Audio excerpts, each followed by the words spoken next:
I think you need to change the title to Yes, Virginia, There Is Gardening or something like that so that we pick up the Yes, Virginia, There Is a Santa Claus. And that is also now on the podcast I'm sorry. because we're recording. I thought we were done recording. I mean, I thought you No, started no, over. Started I'm not over. going to start it over because this is the perfect way to start a podcast. I was just going to start with something boring like we had frost this morning and yesterday morning, Dee. Okay, well, instead, we're going to start with the fact that I flubbed up. That's fine. You didn't I flub up. think I think we need to change the title of the podcast. Everybody gets to see behind the scenes now. All right, Exactly. welcome us and get us started, girlfriend. Okay, okay. Since we got that all goofed up, let's go. Welcome to the Garden Angelist, where we chat about flowers, veggies, and all the best dirt. I'm Carol Michael from Indianapolis, Indiana.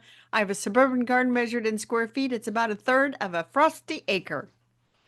And I'm Dee Nash from Guthrie, Oklahoma, where I still have a large garden out in the country and the rain is falling. We are Garden Angelists because we love gardening, and we want you to love it too. Yes, we do, and we aren't afraid to spill all of our gardening secrets, the good, the bad, and even the ugly. But let's move on to this week's episode. Hi, Dee. Hey, Carol, how We're are you? back to Friday. We are back to Friday, which feels a lot more normal. We've been moving it Exactly. all over the calendar because of me. Okay, so tell me what you've been doing in that garden. You've been busy. Well, it's only been 5 days, but I got the lawn mowed, of course. Picked the last of the fall radishes. After today, there's no more peppers or tomatoes to pick. I did see a couple more woolly worms. We've been talking about those. I harvested some microgreens, and also yesterday I was down at Menards and I bought a big bag of tulip bulbs to plant out by the mailbox because I treat them like annuals so they don't have to be big, fancy, schmancy, expensive, top tier premium tulips because I'm going to pull them out when they're done. And I wrote a short Right. blog post. I saw that my tulips are on the way because I got a notice. I still need to plant the garlic. I got to get out there and do that. I mean, Time to do it. yeah, it's time. It doesn't matter that much. Okay, so let's see what else have I done. Still pulling in plants as quickly as I can, but it's starting to get crowded in that greenhouse.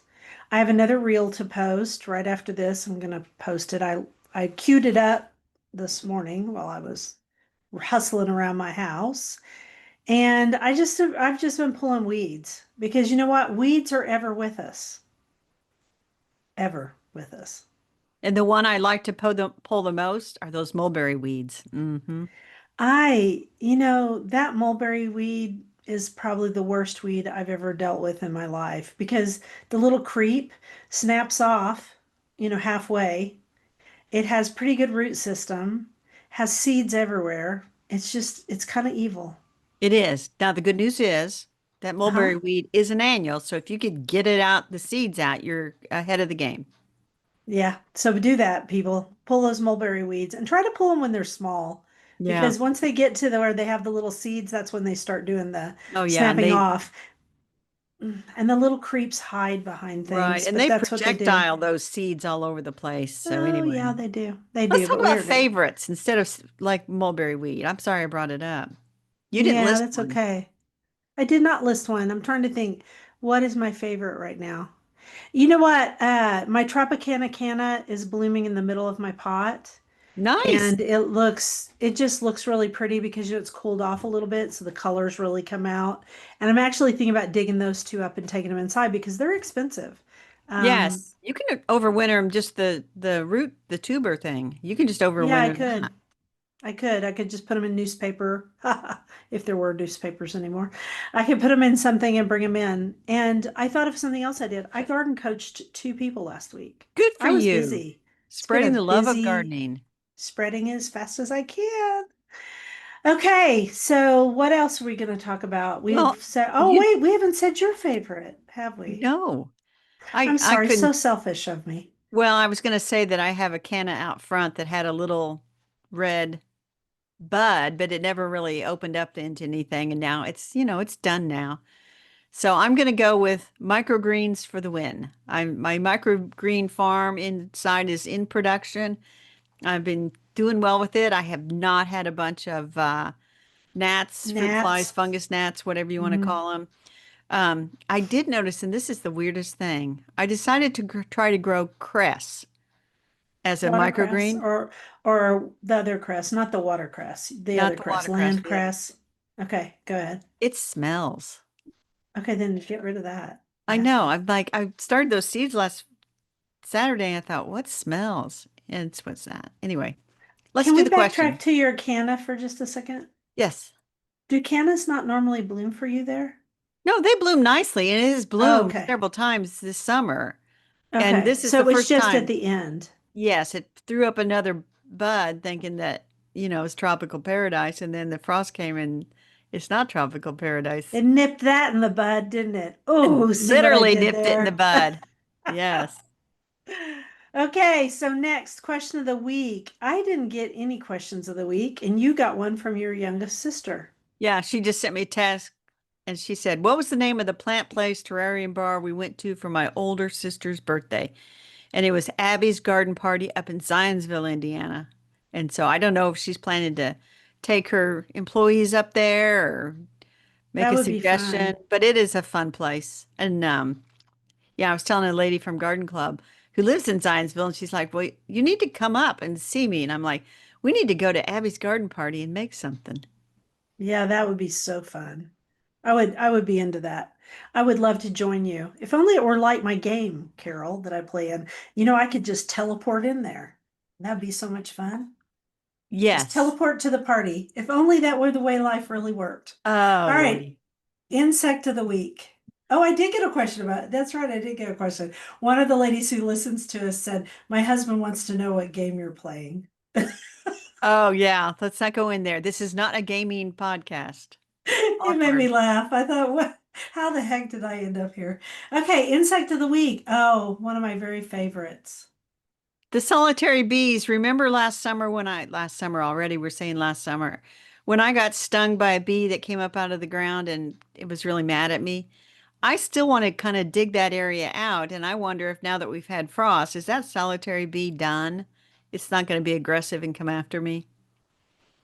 I think it's weird that a solitary bee went after you because they're so docile Well, normally. there's something. And it could be are you sure it underground. wasn't a yellow jacket? Because No, it was they not are a yellow very jacket. It aggressive. was a bee, and it was a ground nesting bee. So I guess it could have been those ground nesting bumblebees. I did no research for this topic, so I'm completely out of my head with no information to share other than I've always heard after the frost is when you can take down bald hornet's nest. That's when you can, kind of Yeah. mess around and not be fearful that you're going to get stung. So here's the thing. I don't think it was a solitary bee that stung you. And here's why. Bees, from my beekeeping days and from all my studying about bees, Yeah. the solitary ones are by themselves, so they don't feel Mhm. the need to protect the hive. Whereas all the other bees, that are together, and also some of the wasps, what they're really doing is protecting their area. They're protecting the hive. And even and because it was later in summer, they do get more aggressive. So I'm just wondering if it was some other type of bee that has a group that does together. Well, it's a ground A col dwelling. a colony. A It's a colony. ground dweller. I found where I could see where the holes are, so So I you're don't. gonna dig it up for us as soon as it's cold so we can see if there was anything in there. Yeah, it's already cold, D. See, I'm Okay. wearing long sleeves. I am 3/4. Okay, Okay. so yeah, I want you to dig it up because I want to see. Okay. Okay, thank you. All right, moving on. Carol, would you love to do the quote for I would us? love to do this quote. Good gardening is a constant process of editing. Really, what it boils down to is not what you put in, it's what you take out. And that is Helen Dillon, famous Irish gardener. I have several of her books. Famous. I have so many of her books. Never got to meet her, and so sad about that. I doubt if I will, but Helen, you have helped me with my garden. Thank you. Well, she's so pragmatic and just sort of like, just get that out of there. And be so practical. All right, flowers. We are talking about flowers that have virginiana as their species. So Yes. different genuses with virginiana. Last week you chose vulgare. This week we're choosing virginiana. And so what that means usually is that this plant was found in Virginia. just like in the case of Texensis, the Texans went in and found some stuff and then named it after themselves. Right. It does not mean that it only grows in Virginia, No, obviously. A lot of these no. grow across the United States, but they were first discovered in that area in pre-colonial times or colonial times. So let's And let's hit it from the top. The Virginians stuck their flag in there and said, "This is ours." And so, yes, a lot of what grows, well, maybe we'll do Texensis next week. All right, so Tradescantia virginiana, which is Virginia spiderwort, and it's another Tradescantia, like Purple Heart, like Yes. wandering people of a certain faith. Mm-hmm. I'm not touching that with a 10-foot pole. No. I So will keep say going. this. I will say this. It in my garden, it's a bit of a thug with Yes, because self-sowing. spiderport can be naughty, very naughty. Yeah, and And I there, it's pretty rooted when it gets in there and it's like you need to go. And so I do try to keep mine from flowering and just hope that it sort of goes away. I should never have planted it. I think I planted one that had yellowish flowers. so I never I did mean plant yellowish one. foliage, not flowers. I live right in the forest, and it is actually a dweller that dwells right on the edge of forests. And so I have it all over my garden, and I pull it out when it irritates me, and then I leave it when it doesn't. I will say I have planted one that is a selection, and it has lime green leaves. And I looked up the name of it because I had never looked up the name of it. I bought it at Bob Scott Nursery, which a lot of his stuff doesn't have names on it. So this is Sweet Kate, That and Sweet I Kate is yes. beautiful. Sweet Kate, I planted that one. I couldn't think. I knew it was Kate something. Mhm. It's long gone, but I have the other, just the straight species growing out And there. that, and you know what? It may have reverted back when it was fertilized. And also, it is a good pollinator plant. That's all I want to say about that. Yeah. Okay, next one. Phystogia virginiana, is that right? I hate this plant. The obedient plant. I do not have that one. That was also can be quite the thug in your garden. Had it at one time, it is gone. Um, So we're gonna share the reel I did earlier in the year where I talked about how much I hate this plant. So yes, we which will is do that. very funny because I was out pulling up hunks and hunks and hunks of it. Once you have it in your garden, you cannot get rid of it. If you do not keep on pushing it back and pushing it back and pushing it back in Oklahoma, your whole garden will be obedient plant Yeah, because I guess had it who at one loves it? time. I got rid of it. So, You will never get rid of it here. The oh, bumblebees love it too much. So anyway, it is beautiful. There's a selection that is white called Miss Manners. And one of my really good garden friends that used to live here said, yes, in my garden she was so mannerly that she just left. anyway, the third one is Persicaria virginiana, Virginia knotweed, a vigorous perennial with a spreading habit featuring oval leaves and small white flowers. Don't like that one We're either. like 3 for 3. Don't plant this one. Do not plant knotweed. There's a Japanese knotweed that's even worse, Worse. Mhm. I don't because it's have it. considered invasive and definitely it shouldn't even be sold. But this one, it's a big no. I don't have it. It's a big no. I don't want it either. And then now we're going to move on to trees and shrubs. And first up is, you can say it because I hate this tree. Juniperus virginiana, eastern red cedar, a native evergreen conifer used for windbreaks and screening purposes, probably on the other side of the Mississippi from you. Here, I mean, I see it a lot as a scrub tree down in like when you drive down through southern Indiana. There, it's just giant candles when the fire comes. Yes, big giant Roman candles that burn that are 40 feet high. So here's the deal about Eastern red cedars. They were planted here and they were probably a few here by themselves, but the prairie burned all the time. And then the farmers brought them in because junipers grow better in Oklahoma than any other evergreen. They can handle our alkaline soil. Unfortunately, this one is really bad. And one of the clients that I went to see in their yard, they had several that were 50 feet tall. And these people were from Ohio. And I just very nicely said, I would take those down. They're too close to your house and they're dangerous because they spread sparks up to 3 miles. Yeah, they're just full of resin. And I do Mhm. have a And family they burn story for about them. days. You want to hear my family story? I would love to hear your family story. I Well, hear it's Bill true. coming down the hall and he's bringing me an ice cream tea. So I'm going to grab that. Okay, you do that Okay, while you I keep say this. going. Okay. So, as far as I know, legend has it that the Eastern red cedar was what my dad and his brothers would cut for a Christmas tree every year. And no one ever goes to the tree lot and says, "Hey, can I get a Eastern red cedar for my Christmas tree?" But they grew Mm-mm. wild in the fields and, along the edges. And so they would cut them down and they would always want to do them really early. So their mom would let them and they'd put this thing up. But about a week before Christmas, that thing would be so dry and a fire Mm-hmm. hazard. And this is, they didn't have power in the house until he was like 8 or 9. So they were using kerosene lamps and things. It's like, this is a fire hazard. So That's really scary. they'd have to get rid of it a week before Christmas. It is not a Yeah. recommended Christmas tree.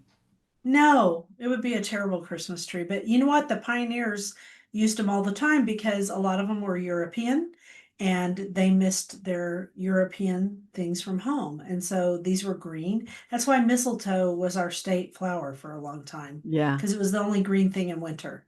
The next thing is a very sweet thing. it Thank you for is. putting it in here. We need something sweet. You put it in here, Dee. Oh, big surprise. It's Magnolia virginiana, the sweet bay magnolia. I do not have one. I I should. don't have one. I should. I think A they need small slightly tree. acidic soil.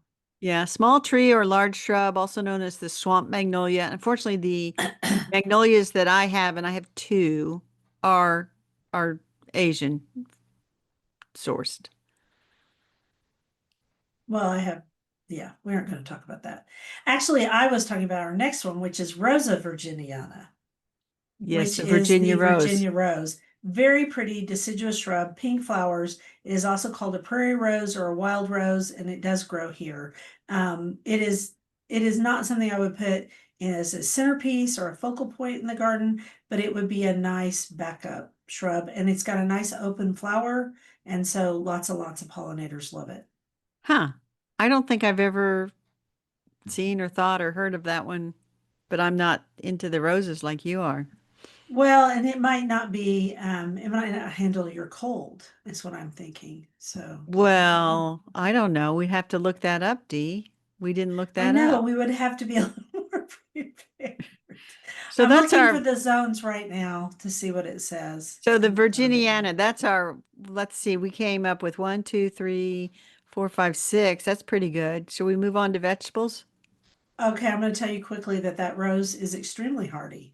It is hardy from 3A to 8B. Oh, Who well, knew? yeah. I More bet it news only of that. blooms once. Okay, Yeah. moving on to vegetables, but I get to do a quote first. Yay. Okay. Because it's a long one. A pumpkin in pies we all of us prize, and surely no pumpkin a boy would affright. But a jack-o'-lantern light is a terrible sight and scares all the children that walk out at night. And that's by L. Frank Baum in Father Goose, his book, 1899. And you know who L. Frank Baum is, right? Yes, he wrote The Wizard of Oz. Yes, which is a much more clever series of books than the movie. I'm just saying. And I'll Google it. I have not read the books, but I will take your word for it. Well, back then people wrote children's books for adults and children. Alice in Yeah. Wonderland is like that. This one's like that. They have those secret Oz, meanings. they have secret meanings. Yeah. So there you go. Vegetables. Okay, We go. only have one plant to talk about. So I thought, we've both been to Thomas Jefferson's Virginia vegetable garden, which I always say is like the mecca for vegetable gardens. It's huge, It's beautiful. cut onto the side of the hill, which unfortunately it was all slave labor that cut it into the side of the hill, but it's Hmm. beautiful. He grew everything. He credits his long life with how because he ate greens from his garden all the time. I think that was part of it. And I think the fact that he had a very curious, insatiable curiosity helped too. And he traded vegetables, seeds with people from all over the world. And so that's why there's so much in there. And there are also a lot of ornamental plants in Monticello that were not available except that he brought them over here. Yes. So we have a lot to thank for Thomas Jefferson and his Virginia garden. Here's the one Virginia vegetable slash fruit, and that is the American persimmon. Have you grown a persimmon? I can't remember. No, They're but big. The American persimmon's a very large tree. it is a very large tree, and I did something different this time, Dee. I What? went and I asked Claude Artificial Intelligence to tell me the difference between the Asian persimmon and the American persimmon. And I'm trying to I pull wrote it. an article on that once. You did? I For did. American, for Let me think Family who I wrote Handyman? it for. I think it was for Family Handyman. No, you know what? It was for oh gosh, the other group that I wrote for a long time. I'll have to think on that. I'll have to think on it. It was a long time ago. I had to research it extensively to try to figure it all out because it's a little complicated. What did Claude say? Well, I can't pull Claude up, so I'm just going to have to say what. Here's the thing. Claude did say that the American persimmon, which is Diospyros virginiana, is hardy to zone like 3, I think I saw. And the Yes. Asian ones are really only hardy to zone 7. So I could not grow an Asian persimmon. And it is a smaller tree than the Uh-huh. American. You Much. need they are Two, dioecious, they're meaning there's male dioecious. families, male trees and female trees. So you need two for Yep. cross-pollination. But there are grafted trees for sale that are self-pollinating. So I think they grafted male and female to the same tree. Right. And so my neighbor around the way, they have a persimmon tree. And it's pretty tall. It's like 20 feet. Yeah, they get big.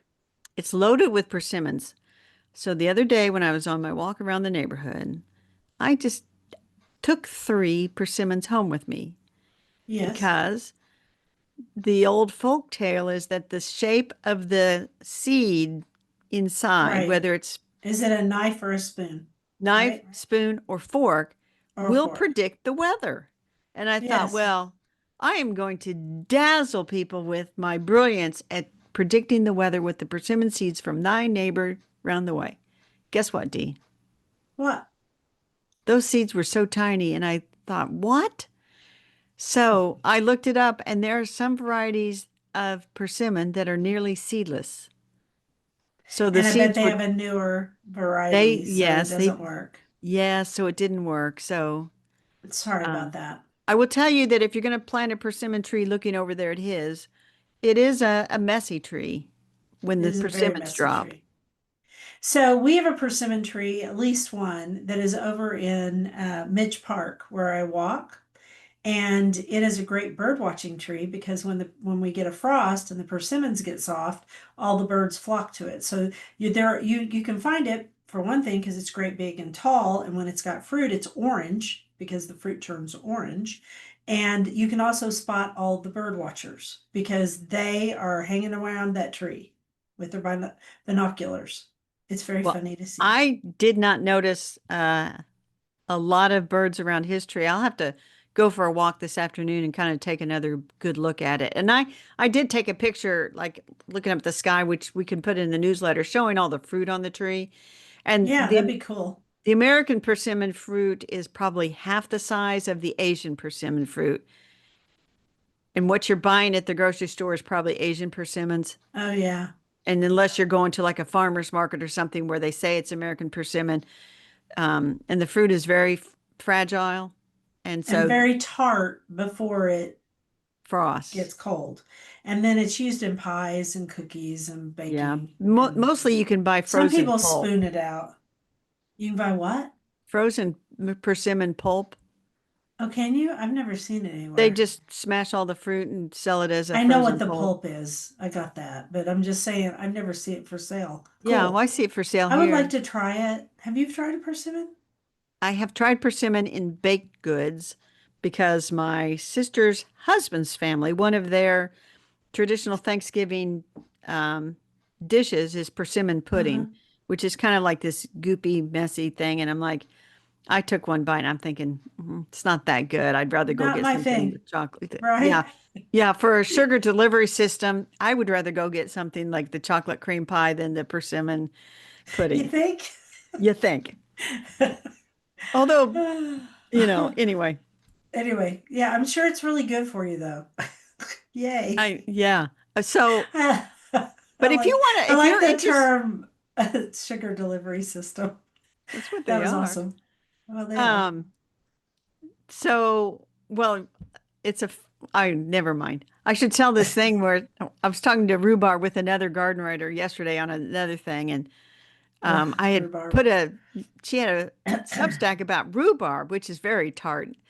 And I said, I Yes. wished I liked rhubarb because she showed up in the Yukon area these stands of rhubarb, this amazing. And she says, Mhm. "Oh, but it's so sweet." And I'm like, "It's not sweet. Somebody It just says puts a lot, it's a sugar. sugar delivery system."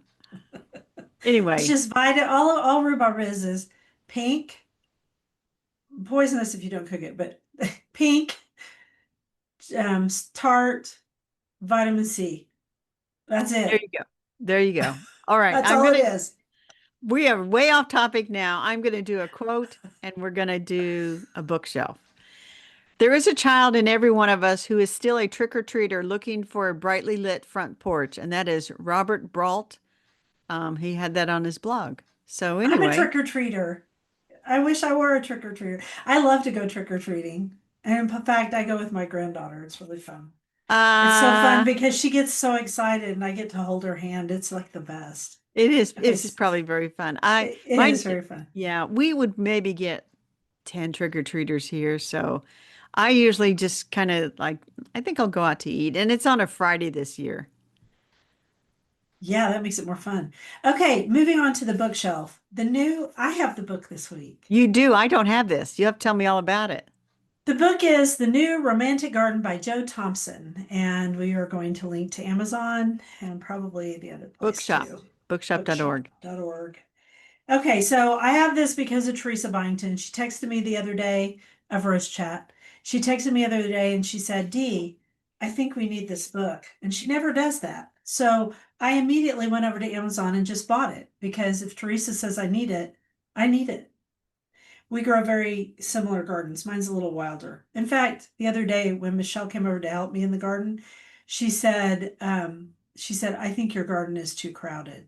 I said, Nice. thank you. Thank you, Michelle. Okay, so this book is lovely. Oh my gosh. And guess what? On page 37, it says fairies at the bottom of the garden.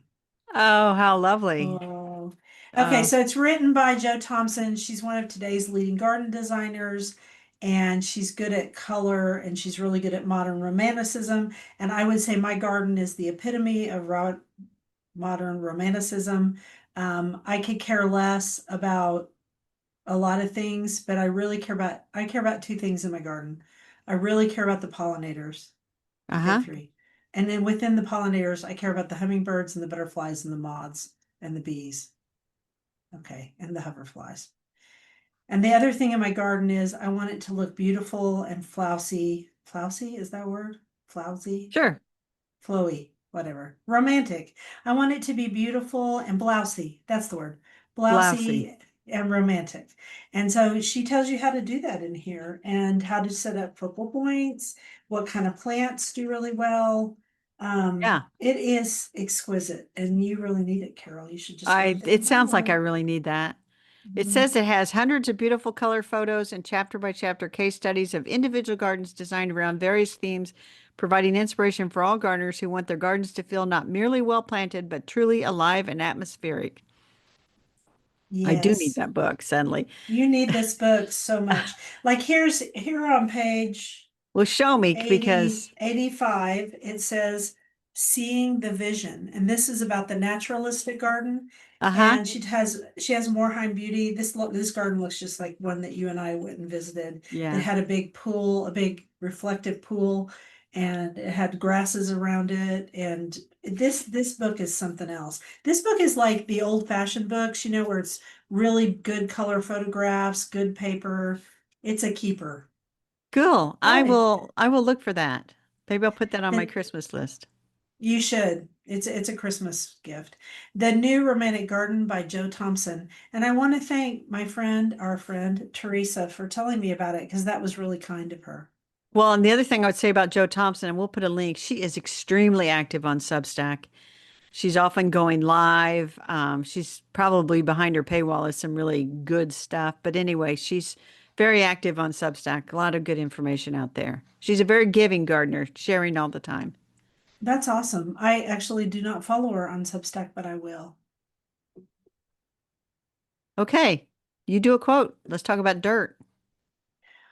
I will cut adrift. I will sit on pavements and drink coffee. I will dream. I will take my mind out of its iron cage and let it swim this fine October. Virginia Woolf. I love Nice. that. I'm not, I always thought I was not really a Virginia Woolf fan. And I have come to decide that I am a huge fan of her as a person with her husband in the garden and all of that. Her books, as is not surprising, are a little dark for me. Well, interesting you should say that because I have on my want list, and I actually sent a note to the library to see if they would get it. You talk about the dirt, which is Prue's great garden plot, which actually looks pretty good, and I think I can get it. And I'll tell you what I was this what you reminded me of. Okay, so you found Prue's Great Garden Plot, which is a documentary about Prue and her husband John. They downsized to a modern barn conversion, and so their new home Tell is people covered who up with. Prue is. I don't know who Prue is, sweetheart. She's on some, Isn't she on the British baking show or something? yes, I think that's what you That's, said. I don't remember. Anyway, she looks very familiar. She's on one of the big shows, and one of our people will write us and go, "Come on, you guys, for goodness sake." Anyway, they're making over their garden in a year, and then so it's about, getting in there and working really hard, and so it's going to be a great documentary. Is that good? That is very good. Now, speaking of Virginia Woolf, so they discovered unpublished material that she had written. Mm-hmm. And so they have a new book. It's three early stories of Virginia Woolf, and it's called The Life of Violet. And Nice. it says in 1907, 8 years before she published her first novel, a 25-year-old Virginia Woolf drafted three interconnected comic stories chronicling the Comic. adventures of a giantess named Violet. Um, but it was only in 2022 that Woolf scholar Urmila Shishagiri discovered a final revised transcript of the stories. I have dirt for next week. That's good because I still want this book. The typeset You need revealed to that get Woolf had it. finished this mock biography, making it her first fully realized literary experiment and work that anticipates her later masterpieces. Awesome. Blends You go fantasy, for fairy it. tale, and satire as it transports readers into the magical world where the heroine triumphs over sea monsters as well as stifling social traditions. I sent a note to the library and said, "You getting this? Why ain't you getting this?" Because they didn't have it in their collection. I've Hmm. yet to hear back, but I've been seeing all over Instagram that the main supplier of distributor of books to the library went bankrupt. And like Oh, that's not good. Baker and Taylor, I think that's the name of the Uh-huh. company. Yeah. And so suddenly, I mean, these libraries are saying, "Hey, our 90% of our books came from this company." And so they're Uh-oh. scrambling to get books from other sources, and the other sources are gearing up to try to provide these books. And it's kind of a Wow. little library fiasco. So anyway, I might just have to It's go a ahead. kerfuffle. I might just have to go ahead and buy the book, and then maybe if I buy it and I Heaven forbid that what, you then have I to buy a buy it. book? that you buy this book. You buy a lot of books. You probably buy more books than I do, which Uh, is pretty amazing because I buy a lot of books. no, no comment, but here's a quote. I cannot endure to waste anything so precious as autumnal sunshine by staying in the house. Look, there's a autumnal sunshine coming in that window. While you were talking, I don't know if you noticed, but I leaned over and took a picture because it was raining here so hard. And Oh, I thought I'm going to really? put that in the newsletter. Yeah, it was raining And so hard. And I look was at it like, out oh, here. I should take I a know picture of it's my not. weather. You should take a picture of your weather. We'll put weather as our I'll take a pictures. sky picture. It's beautiful here. I'm going to work I outside all love, this afternoon. I love autumnal skies. I love an autumnal rain on the right day, but I also love an autumnal bright blue sky. It's the best. Okay, so rabbit holes. You go first and I'll think about mine. So I went chasing after another lost lady of garden writing. No surprise. She signs her books H.K. Morse, and I'm like H.K. Morse, Harriet, Harriet. And Harriet, I forget her maiden name. Anyway, she wrote a big book about, or not a big book. She wrote a book about gardening in the shade, and published in 1939, and I think Timber Press has republished it. nice.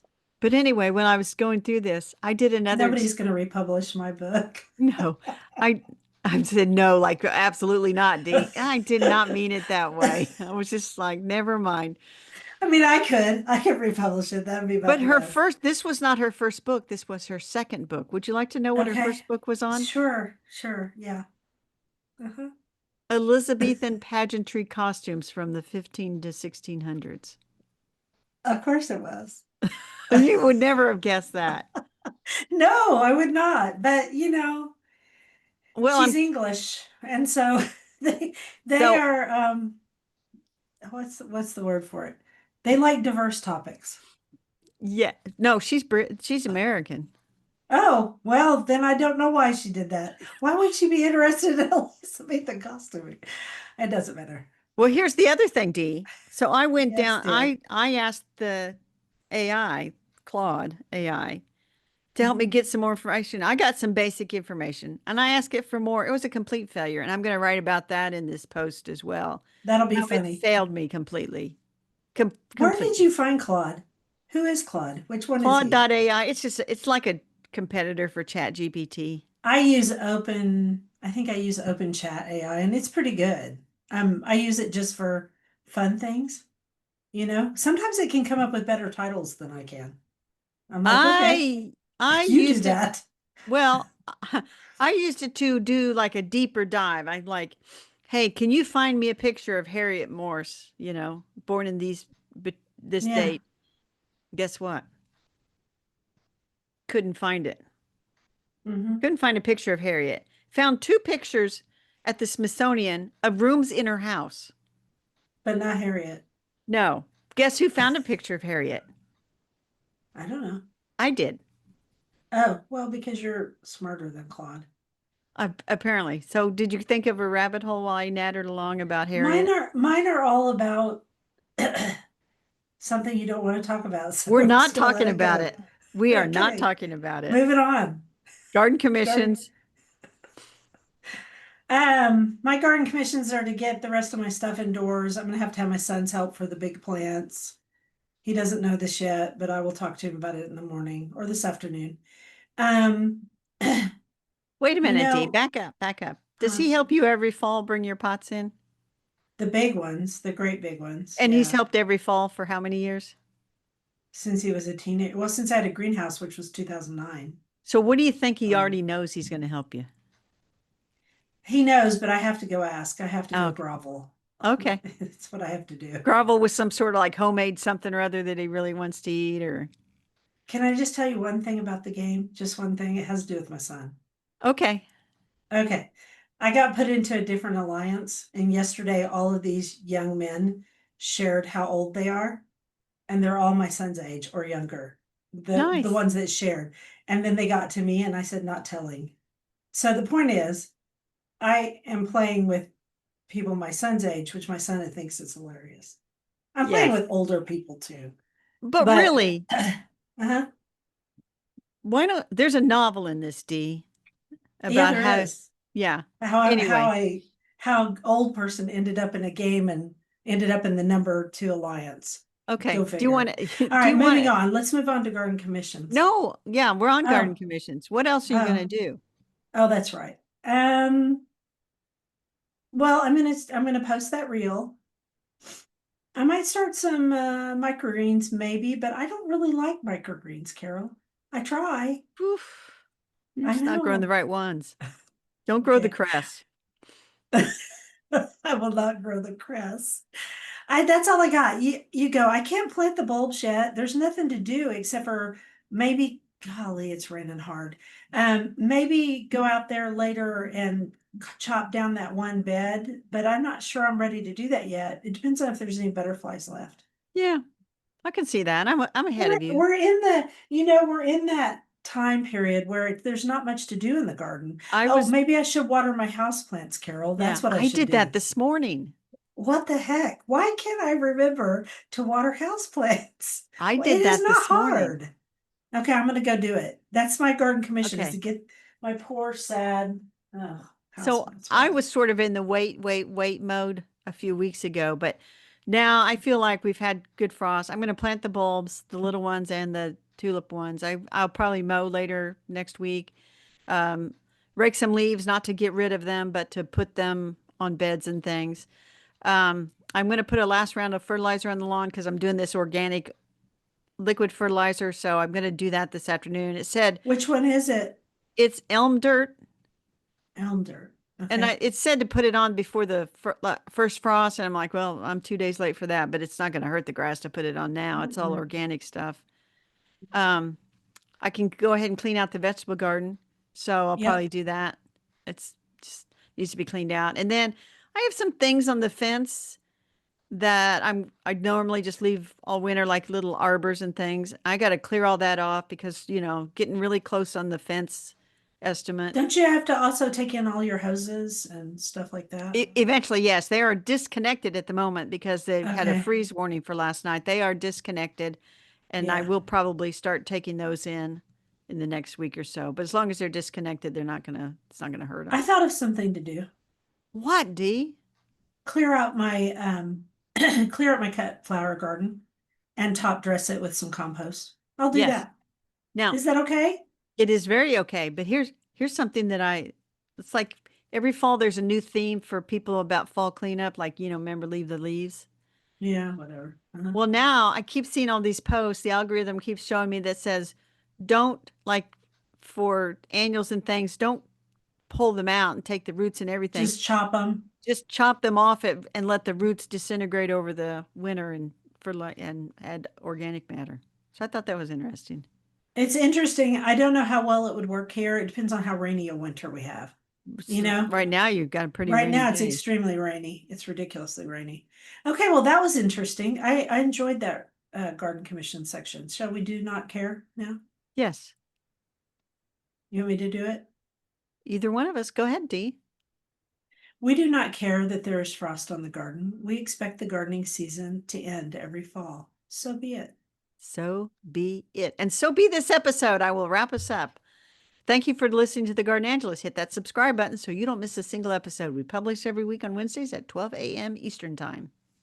Okay, guys, gear up for my paragraph. Ready?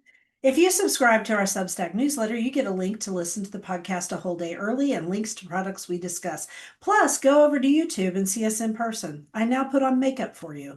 Full episodes show up on Tuesdays. So if you can't wait until Wednesday, you now have 2 ways to get episodes on Tuesdays. Whew. And woof. And if you want to help support us, use our affiliate links. If you buy something after clicking through them, we earn a small commission and it costs you nothing.